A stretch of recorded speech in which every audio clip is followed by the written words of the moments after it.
Okay, here's another example of a product moment correlation coefficient test.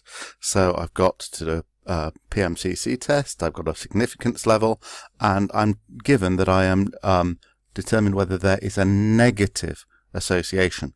So now I've got a one-sided conclusion that I'm testing for.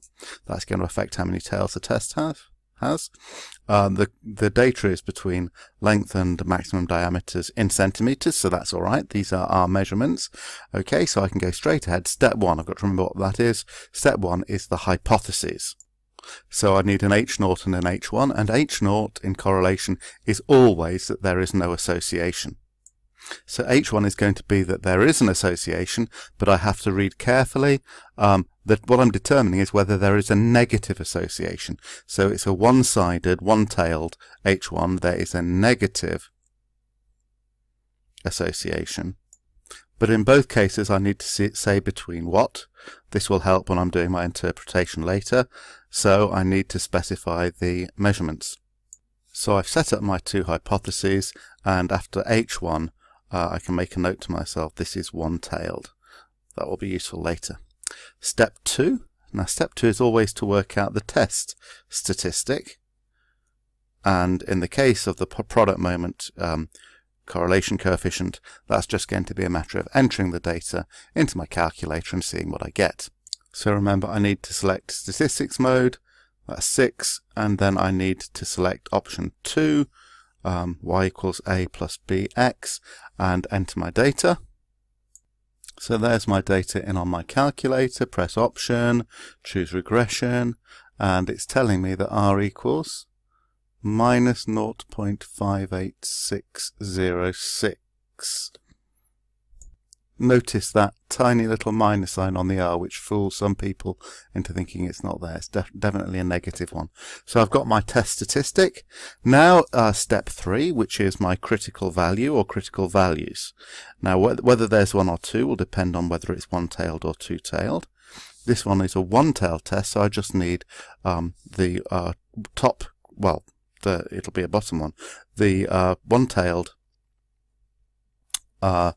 negative association one, and it's one-tailed. We're at the 1% significance level, so one-tailed 1% significance level, and the third thing I need to notice is my value of n. So how many honeydew melons have I got? It says 12. Okay, 12 columns in the table, so n is 12. So I'm doing PMCC, so I need to find the table in the formula book. Check at the top, yes, this is PMCC. I'm on a one-tailed test. I'm on the 1% significance level, and I'm on n is 12. So coming down, I need to be able to read that value there. That says 0.6581. So 0.6581. That is my critical value of r. But because I'm interested in a negative association, I need to actually record this as a negative value. So now I need to do my comparison. Okay, so my values are minus 0.58606 and minus 0.6581, and this one is more negative than this one. This one is actually more a greater number because it's less negative than this one. But what this means is, here's the value I had to beat. This is less negative than that, so therefore this is not significant at the 1% level that I've been using. So therefore I'm going to be accepting H0. Okay, so significant we always reject H0, not significant we accept it. And so my conclusion in context, so this was my comparison step, and the last step is the conclusion in context. So because I am accepting H0, we never get evidence in favour of H0. Because I'm accepting H0, we always start with no evidence.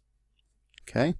To say what we haven't got evidence of, we look at what H1 was. So H1 was that there is a negative association. Well, that's the one that I failed to get evidence for. So there's no evidence of a negative association. And then, because it's in context, I have to say between what and what. So referring back to the words in the original explanation, I have to say it's between length and maximum diameter. So there's my conclusion in context.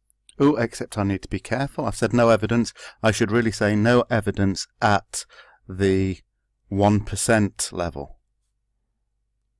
Okay, although I've mentioned my significance level here, it helps to get it into your conclusion as well.